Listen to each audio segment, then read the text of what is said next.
Very much for coming, and it's absolutely brilliant to see such a huge crowd. We didn't know how many people we were going to get, and now to see this room is fantastic. And you are the important things today. It's not us, it's you, because you are the people who are going to start to do things which are going to create the real change, not Mr. Cameron's change.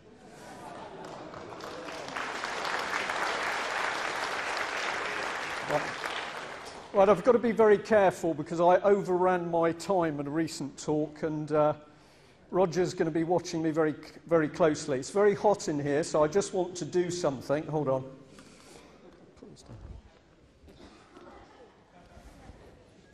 Just watch. Have you seen this before?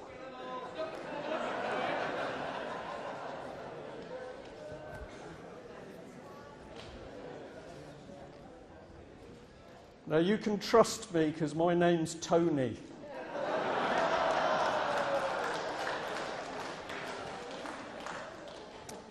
Right, you've heard the other speakers. It had to be, didn't it? You've heard the other speakers, and they're talking about deception, deceit, lying. You've had an explanation that something is working under the surface, and it's not very nice. And John said quite rightly that humour is important. You can enjoy doing what you've got to do. But the fight is real, and the fight's not very nice, and humour is a weapon. So you can enjoy using the weapon, but don't think what we're playing with is a joke, because it's not. It's very serious. We are dealing with subversion, where our country is being taken apart from the inside. And if you want to know what the elite think of you, think of me, think of us, we are cattle. And I use that word deliberately. We are regarded as cattle. So we need to be very careful as we follow things through. We've come up from the West Country, and as you drive across the Somerset levels going north, you see this figure. Has anybody seen it before? Yeah, it's a wicker man. It's a wicker man. And it was very difficult to get the photograph because that wicker man is moving around this country at the moment. He wouldn't keep still. Think about it. That was paid for out of public money. Somebody burnt it down, so they rebuilt it out of public money.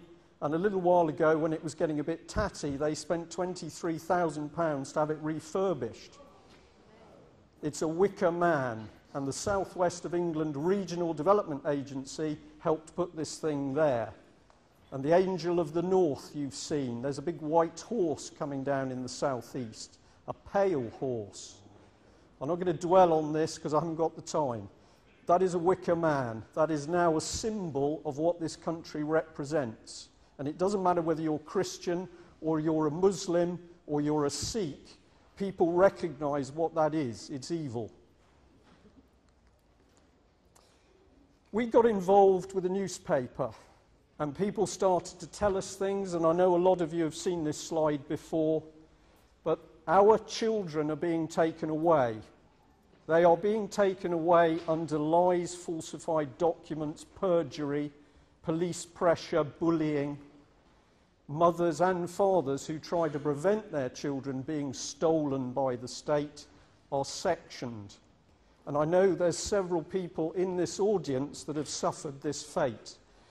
Last week I was in court for 2 days, on Wednesday and Thursday, all day. There was a group of us from Plymouth and other places, went to support a mother who had her daughter taken away 10 years ago, and they've never been reunited. The judge in that court case, allowed the local authority to have 2 witnesses, one who seemed to tell a story which didn't tie up. He would not allow the mother to bring witnesses into court, even though she had 4 local councillors who were prepared to say that 10 years ago they knew their own council had broken the law, and their investigations had subsequently reinforced that.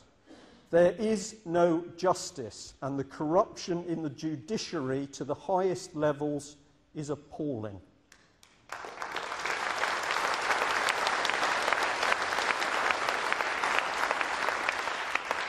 I look around all your faces, and you look like nice people to me.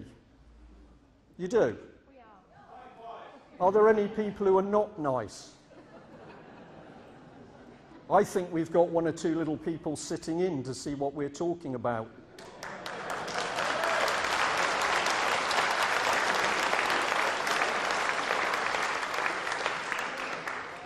You're nice, and I hope I'm nice, but that's a huge weakness sometimes, because it means that you can't imagine how nasty, nasty people can be. And you need to, because you've got to confront evil. This is an early picture of this man, Stalin. He murdered millions. Hitler. How many people died as a result of Hitler's efforts? Yeah? 20 millions of people. These are incredible people. Any names for this one?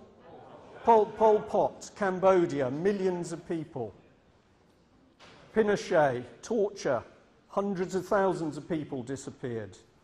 Idi Amin, nobody quite knows how many people he dispatched.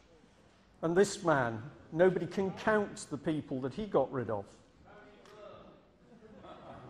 We'll think about that in a minute.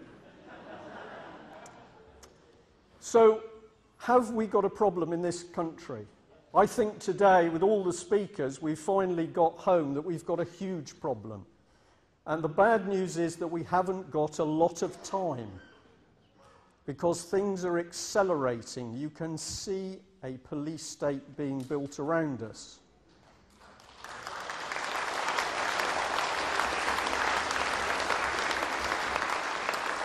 The characteristics of the police state are obvious and easy to see, and they're growing by the day.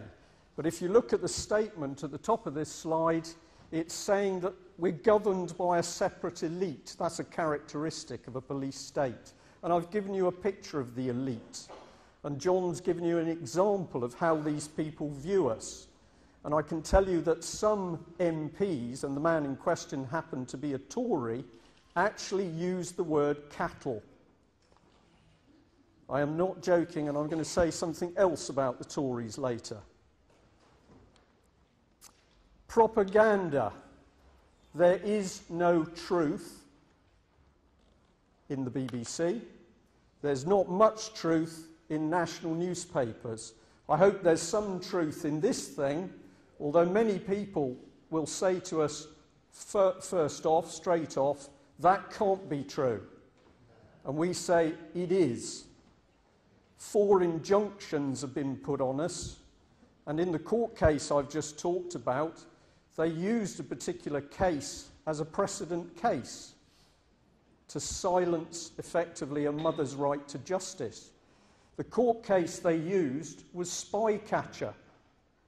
So the UK column has published a story about a mother's daughter being taken away, and a very senior judge and the local authority barrister used Spycatcher, which is when an MI5 man broke ranks and good old Margaret Thatcher tried to stop the book being published.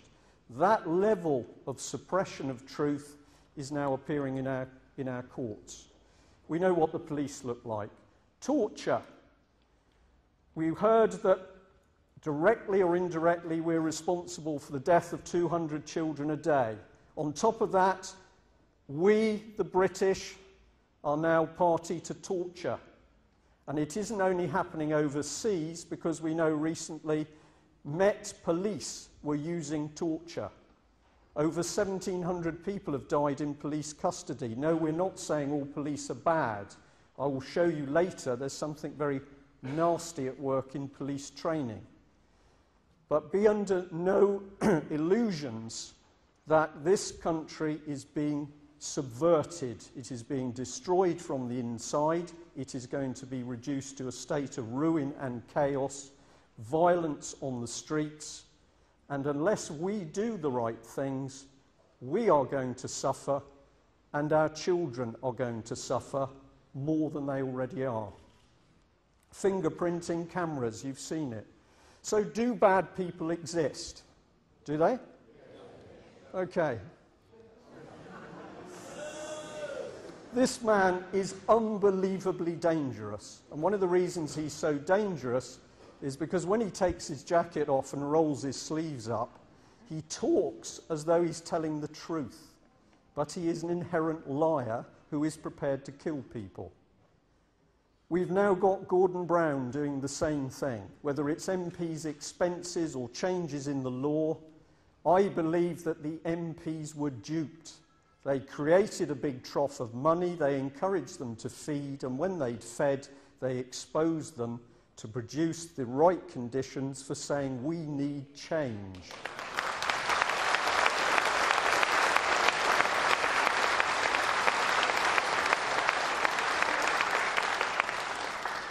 Who is this man?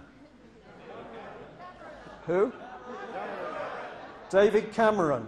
I have a prediction for you. If you will help me identify David Cameron with a Cabbage Patch doll, I believe we can stop him becoming Prime Minister, because that is their objective. So when you talk to your friends and they mention David Cameron, just quietly say, "Oh, the Cabbage Patch doll. He looks like one."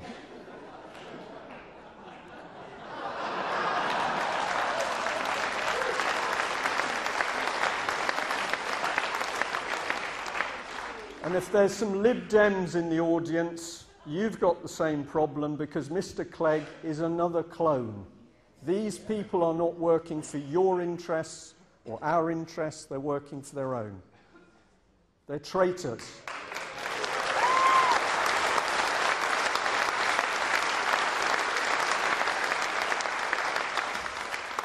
I am sick of seeing it on TV. I am sick of seeing my country being reported as an incompetent, corrupt, morally corrupt country. I don't think I helped create that. I'm not perfect. I don't think you did. We know who did it. It was the MPs and the people backing them, and we need to expose them. Now, the deceit which John is digging into, I can reinforce, because some of you may not know that there exists a memorandum of understanding between the Association of Chief Police Officers, which is a private company, and the Law Society, which is a private company. And if you know the name Paraskeva, you will know that Mrs. Paraskeva was involved with the Law Society at a time when there were over 1,700 cases of fraud and deception amongst the law firms, barristers and solicitors. We know the government is now spying on us, and this is a research paper from the House of Commons Library, where a lady called Vaughan Miller was getting information on campaigns alleging the abolition of Westminster. Well, we're not alleging, we're telling you it's going to happen unless you do something about it. But she was interested in people talking about the EU wiping UK off the map. And down the bottom, this interests me, Common Purpose came up. Now, the date of this is only the 20th of November 2008, and I'm sorry if this sounds a bit big-headed, but I was surprised that in the document I didn't get a mention. And I think that's because if they had have mentioned me and the website, other websites were mentioned, they would have put too much information back into the House of Commons. But here is your own government spying on its citizens. This is where it will lead, unless we do something. I'm really sorry, because you were all quite happy just a minute ago. The battle is unbelievably serious. We cannot protect our children. And if we can't protect our children, we haven't got a lot left already. And these people regard us as cattle. And you know what this is. But if we fight in the right way, using humour, not using violence, we can turn this thing around. But we've got to do a lot, and we've got to do it very quickly. These people hide. Sorry, too quick. A sniper. Somebody was talking about ships and smoke screens. When the military fight, they always like to do it from the shadows, and our politicians are the same. If you attack them, they fire off a separate decoy or a smoke screen. And that's what our politicians are doing. They lie, deceive, twist the truth because they are frightened of exposure. It doesn't matter whether it's Obama or Gordon Brown or Hazel Blair's. They are terrified of one thing and one thing only. And that is you and I and the wider public knowing the truth about what they've been doing. So it's exposure that takes the lid off. Subversion, it's real. This is what it's about. It's about destroying things, deceiving people, pulling it apart. And subversion is in all the military tactics manuals, and it certainly was in the Soviet tactic manual. And it leads to treason, uprising, chaos. Sorry. Now, people with really nasty minds have plotted how to do things and to mess us up. And these are so-called psychologists, psychoanalysts, psychiatrists, plotting as to how they can destroy society. I've got to go quickly, but you can always see this when it comes up on the web. These people worked at chaos distrust. Frankfurt School, if you've never heard about it, find out. Because in the 1920s, psychologists were actually studying how they could break down societies by attacking that society from within, and particularly focusing on families. Do you think you're under attack? Do you feel it? Families breaking down, miserable programs on TV. For those of you who watch EastEnders and Holby City, those programs are deliberately designed to depress you.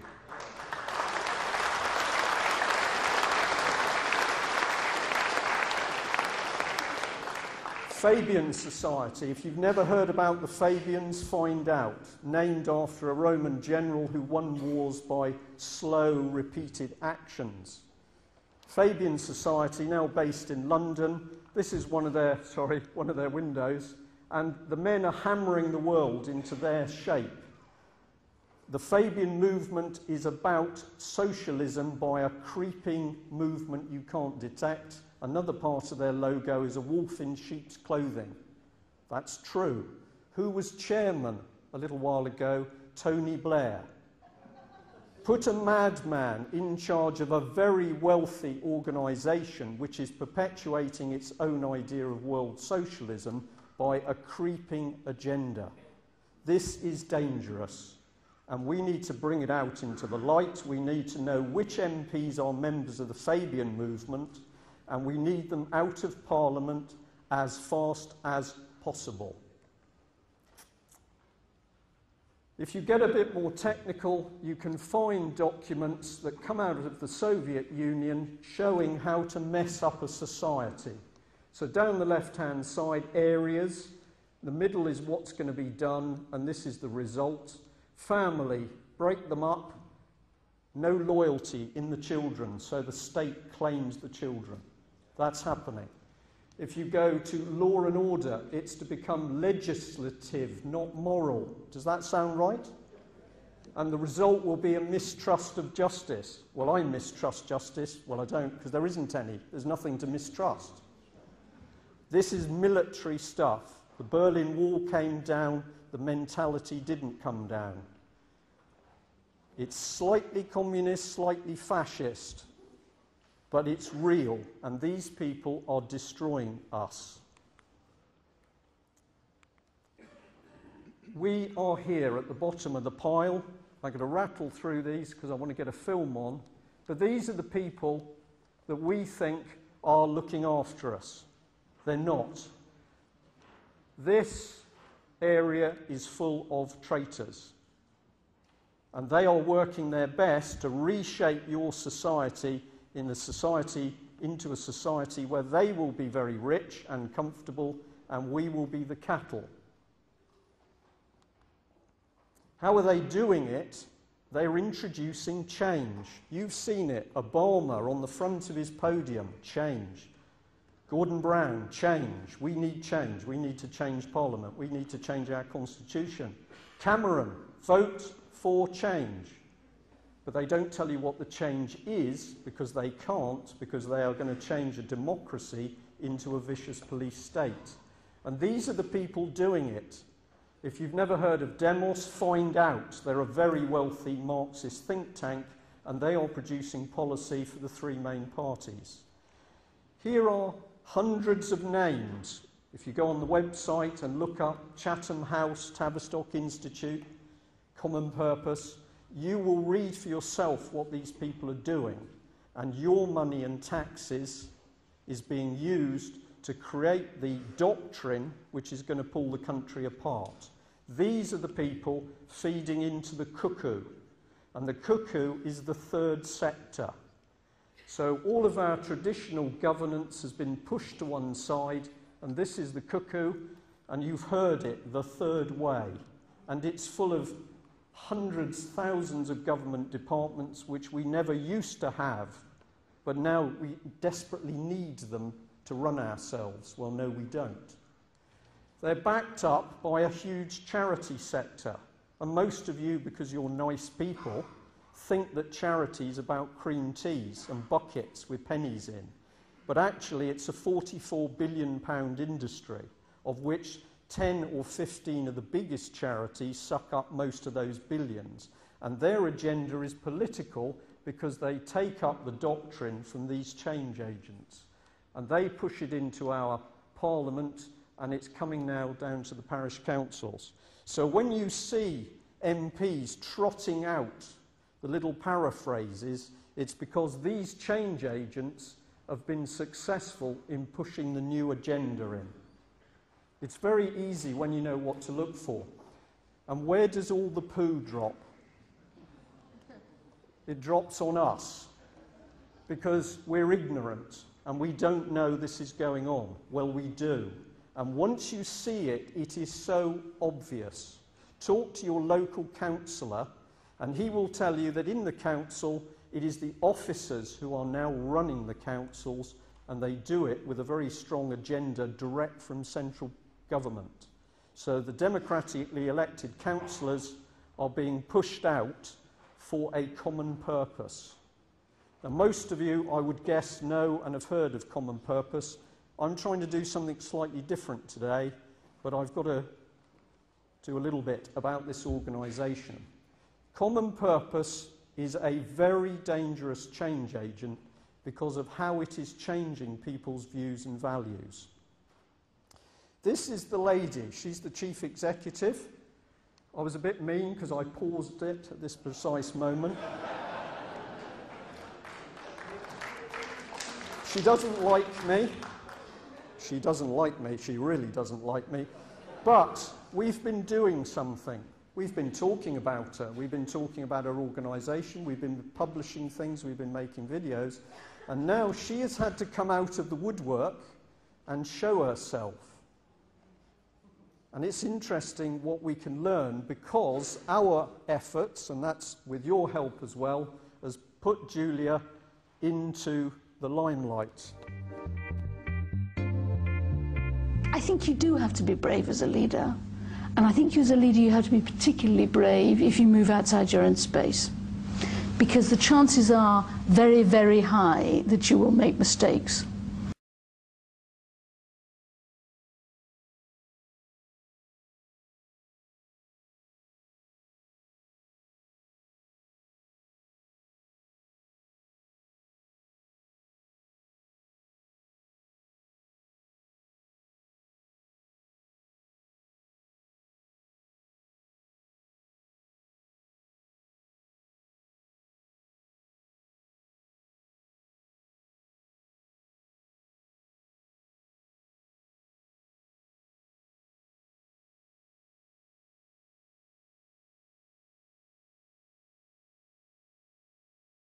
You're going into a space that almost by definition everybody around you will know more about what they're talking about than you do.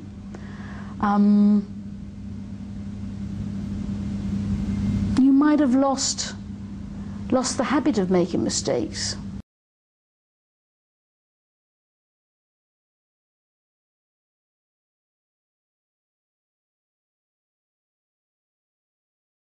Maybe you've got quite good in your own space.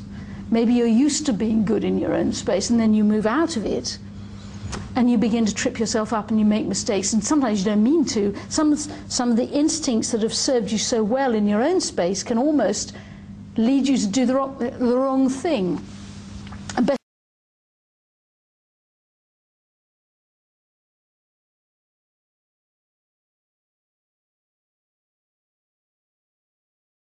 best example I can give you of this is I have 5 children, and they are all absolutely beautiful sailors, and all like their father, beautiful sailors.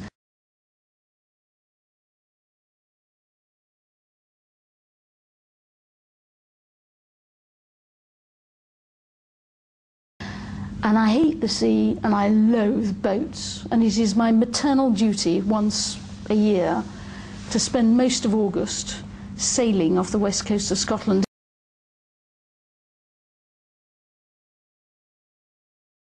And a couple of years ago we went out to sea, and with hindsight we definitely shouldn't have done it. It was a frightening experience that everybody was having a lovely time except me, who was utterly terrified.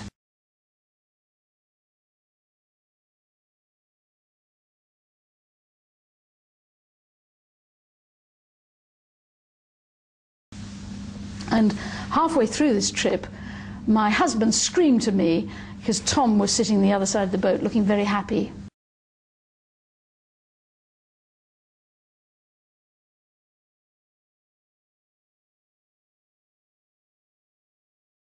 About age 7.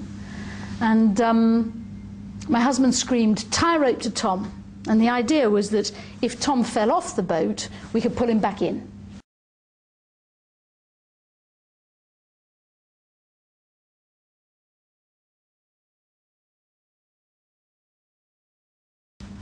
So I scrambled across this disgusting boat and tied a rope to Tom. And then we landed.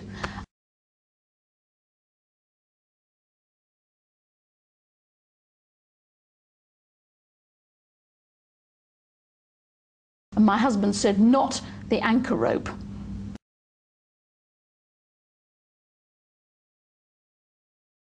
Now, you may find this very hard to believe, but in my own space I'm quite good. It's called dry land, and instinctively I tend to do loosely the right thing.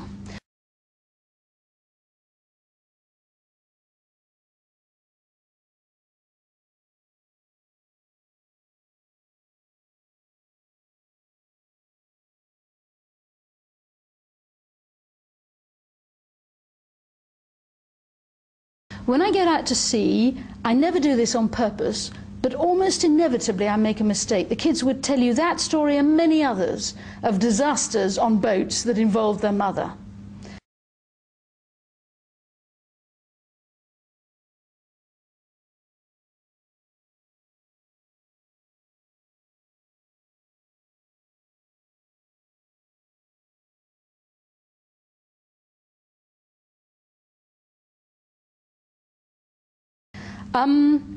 And the temptation is to stay on dry land, not to go out to sea where I inevitably make terrible mistakes.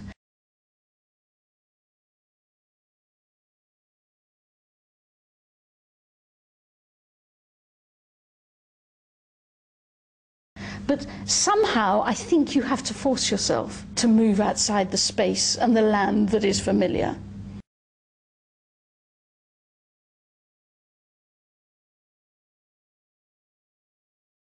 To cope with the mistakes and to forgive yourself for them, even when you tie rope to Tom.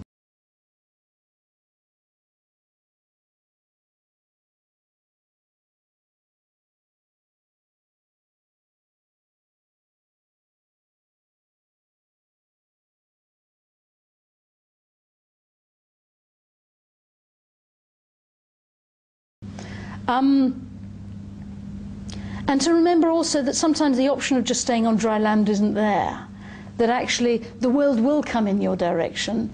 It does require you to move outside your own bubble occasionally, and so you better get on and get used to it.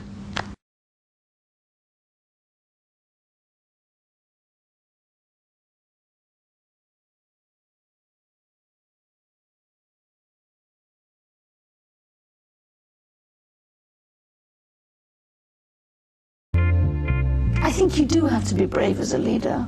And I think as a leader you have to be particularly brave if you move outside your own space. Because the chances are very, very high that you will make mistakes. You're going into a space that almost by definition everybody around you will know more about what they're talking about than you do.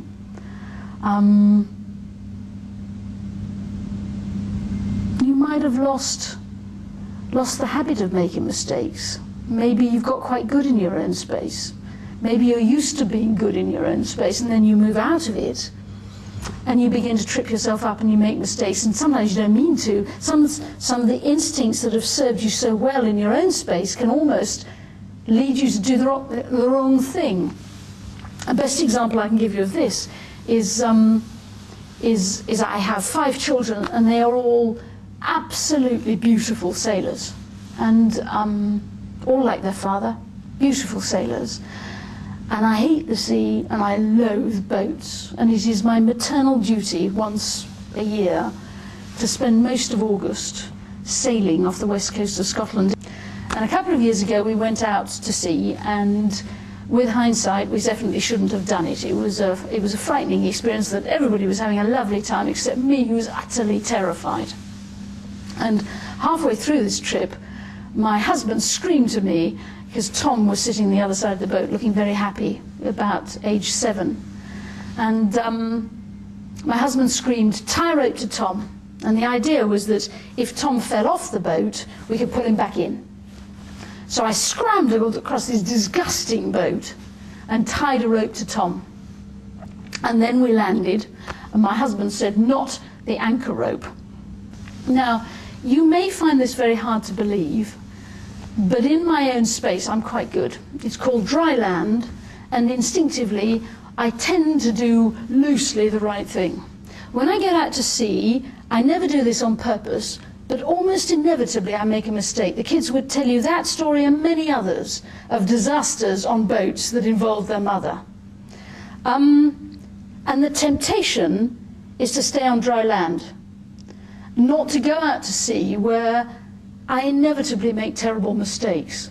But somehow I think you have to force yourself to move outside the space and the land that is familiar, to cope with the mistakes and to forgive yourself for them, even when you tie rope to Tom. And to remember also that sometimes the option of just staying on dry land isn't there, that actually the world will come in your direction.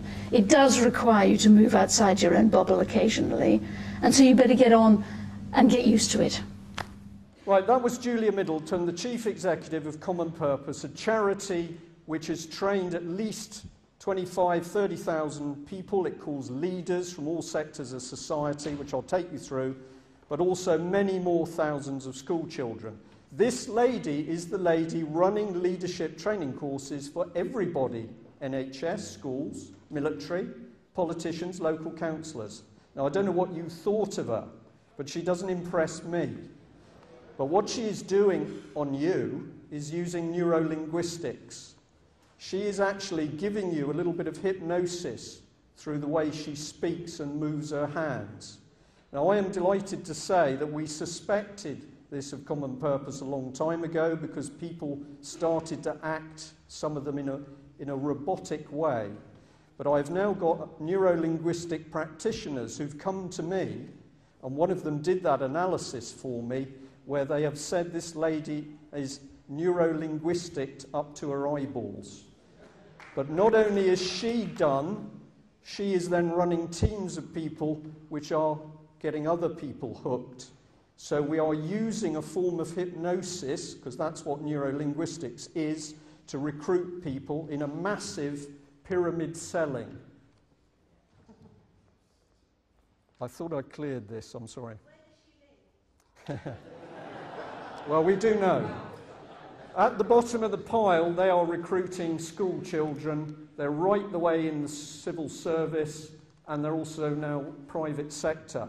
I've been told recently that they're moving down, so having got control of cities, they're now moving to town councils and local councils.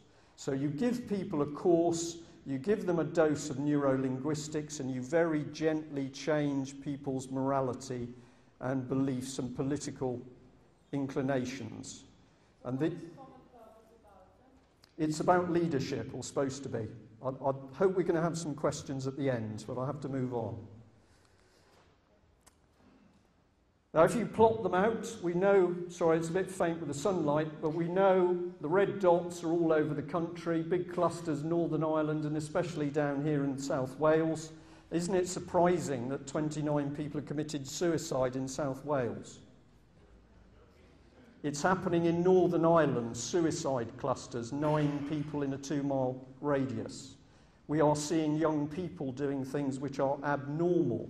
We are getting people reported to us who are acting out of character. My wife changed, my husband changed.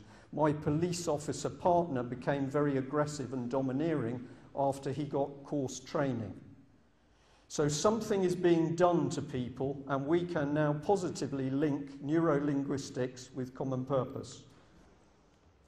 What if that neurolinguistic program was being used to inject a new political agenda? Well, it is, because this lady was working at the heart of New Labour with the Office of the Deputy Prime Minister. This is her book, and I'm embarrassed about this because I want you to read it, but I don't want you to pay for it. If you get one of these books and share it amongst 5,000 people, you will find this woman is using language which is very dangerous. Idiots, useful idiots, and she's proud to say that came out of East Germany. Expert idiots, people with knowledge, but they're still idiots that she can use. Bulldoze over people, people who challenge common purpose and ask quite rightly what its legitimacy is, bulldoze them, undermine them. This book is not nice, and the language is not nice. And yet this woman has now got government authority to go into every part of the public sector, including the armed forces, to run training programs, but people are not being told they're using neurolinguistics. Your children are being subjected to this. We can prove everything we say. This is common purpose talking to a lady from London councils. Somebody sent in a freedom of information request, and the common purpose person inside the council is having a nice little discussion with the common purpose person outside the council. When you get involved with common purpose, your first loyalty is to common purpose, not your organisation, and you are taught to lead outside your authority. I believe that's what we're starting to see the police do. They're becoming aggressive.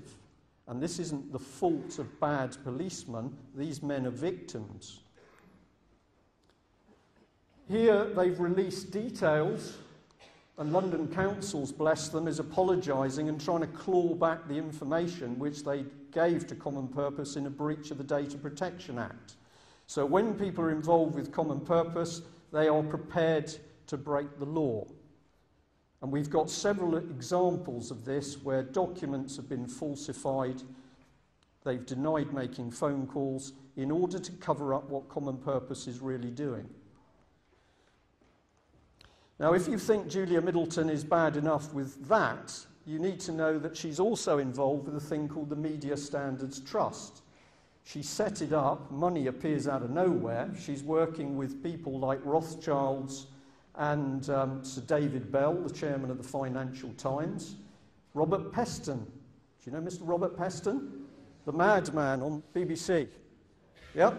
He knows everything about the economy and the banks. Well, he's a big common purpose man. And the Media Standards Trust, which is based inside the Common Purpose Office complex in London, is designed to make sure that the media is fair and accurate in its reporting. And to make sure it's fair and accurate, they think it's very wise to bring in retired judges, Rothschilds, bishops, members of the Welsh Assembly. I believe that this is part of the propaganda machine. They don't like people who ask questions, and this is a section through a database which we got hold of where Common Purpose is collecting information on us. So they've used their people inside councils, South Gloucester University, Norwich Prison, Manchester College of Arts. The Common Purpose people inside the organisation have leaked the information as to who has been asking questions. Now, we believe they've now got about 150 names on their blacklist, so we have a charity which is spying on people who ask why the public purse is being used to fund them. This is very dark, sinister stuff. They seem to think that most of the people are aliases for me, but they're not. They are so suspicious. I am everywhere. But most of the freedom of information requests are being done by ordinary people who've now woken up to the fact that there's a Trojan horse in our midst. They took the mickey out of me on a website called commonpurpose.net because in an early talk in September 2007, I said we were getting indications that paedophiles were connected with Common Purpose. Now, we had indications, but we now know for certain that this gentleman, who was the leader of a horrible paedophile ring in Scotland, they were recently sentenced, was trained by Common Purpose. Do I think they knew when they recruited him? Probably not. But what's interesting is to do Common Purpose courses, you have to be approved by a Common Purpose Advisory Board, and the advisory board that approved this man contained one senior police officer. Now, this charity operates in secret under Chatham House rules, so there aren't proper minutes to meetings. They are using neurolinguistics to influence people's behaviour. They are secretive. They look out for one another. They work in the soft sector. Social services, schools, colleges. Now, the subject is not nice, but you're all adults. We have a huge problem with paedophilia. And a police officer approached me after the last talk I did and said he'd been involved with a team looking at child prostitution, child trafficking, paedophilia in London, a massive network, and they worked for 18 months to uncover it. They produced a very detailed report. They knew how to break the rings. The report went into the police system and nothing happened. It was squashed. And the man was so disgusted, he said, there are many of us who want to talk and are going to talk. We discussed some things.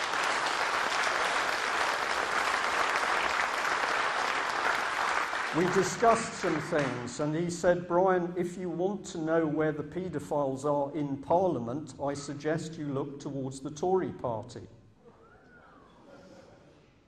If you think paedophiles are dirty old men in raincoats, you're wrong. They are all types. And a police officer also corrected me because I thought most of them were men. Well, they're not, and you might have seen the headlines in Plymouth recently. The depravity in Parliament is not a bit of fiddling of expenses or a little bit of nookie with your mole in your office. It's not about expenses or drugs or a bit of cannabis sniffing by the Cabbage Patch Dolls. It's not about that. The big secret is children. And we have got to get to grips with this issue. This is why I'm telling you the battle's serious, but you can use humour to break it open. So we know Common Purpose's secret environment is a fertile breeding ground with a connection of children for people like this man. NLP, changing people's values by fiddling around with their minds. I could be doing it to you now. I promise I'm not. I'm just trying to give a normal talk. But I can prove to you that we've got people doing NLP training working with the Leadership Academy for Policing. Please. I've got another man, psychometric testing. It's a good idea to know the personality before you program them. And here we've got another lady. She's into psychometrics, and she's also a common purpose NLP person. So we know who we're looking for, and I think I know why the police are changing. And interestingly, I've now got police officers taking information from me because they've worked out why they're changing. Now we've got to learn to fight, because it's pretty horrible. And this is the good news, so I can bring you up a bit now, and I think I'm running to time, just. You've got to recognise the enemy, and the enemy's amongst you. It doesn't have a turban and a big black beard. That is absolute nonsense. It's not Islam. The enemy is your own MPs.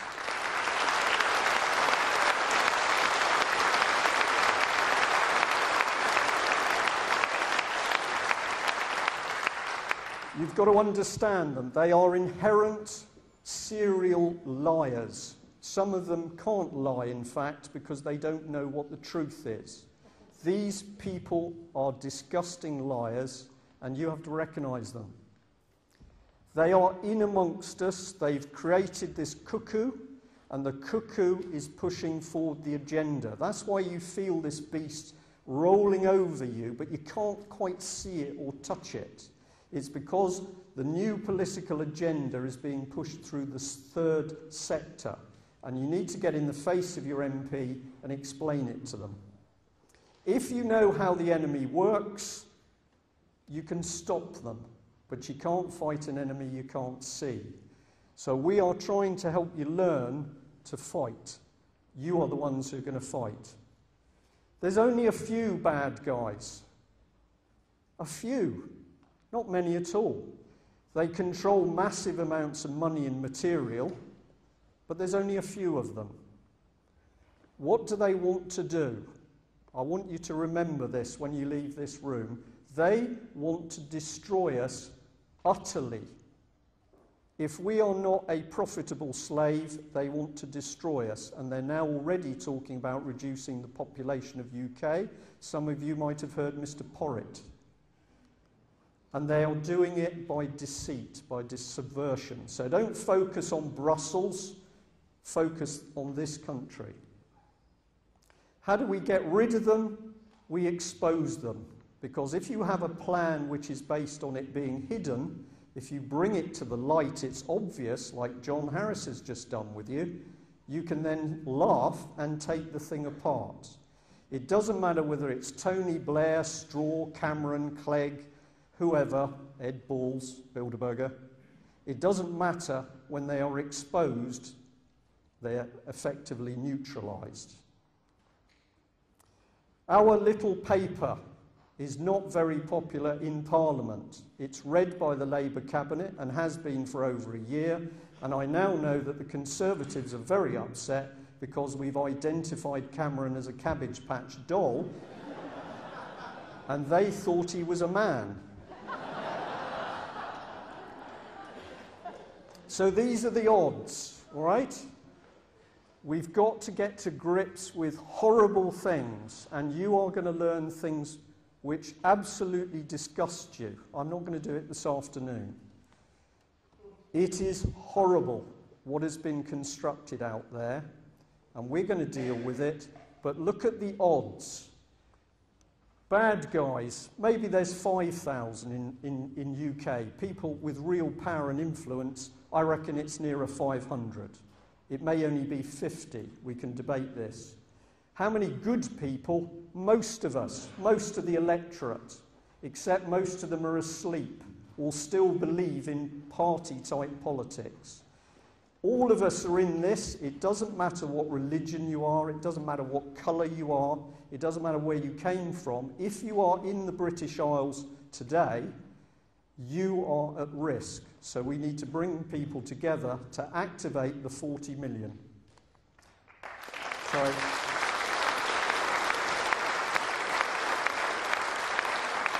If you go on a worldwide scale, it gets better. The odds are better and better. I'd rather have the 9 billion on my side. And if you've got faith, and you need to have it, because this battle isn't just men and politics, it's spiritual, it's evil out there, and you need to confront it. I like these odds, so I think we can be quite happy. Let's get the news out to people, because the lawful rebellion is the way of taking the lid off the lies, deceit, and horrible things. And when we get the lid off, it will all start to evaporate. So my recommendation is start to study what we've given you so far. Tell your friends, even when they laugh at you. If they laugh too much, leave them alone, move on to the next person. But we have to tell people we have to rebel, otherwise we are going to be culled, but we must rebel lawfully and with no violence. Thank you very much.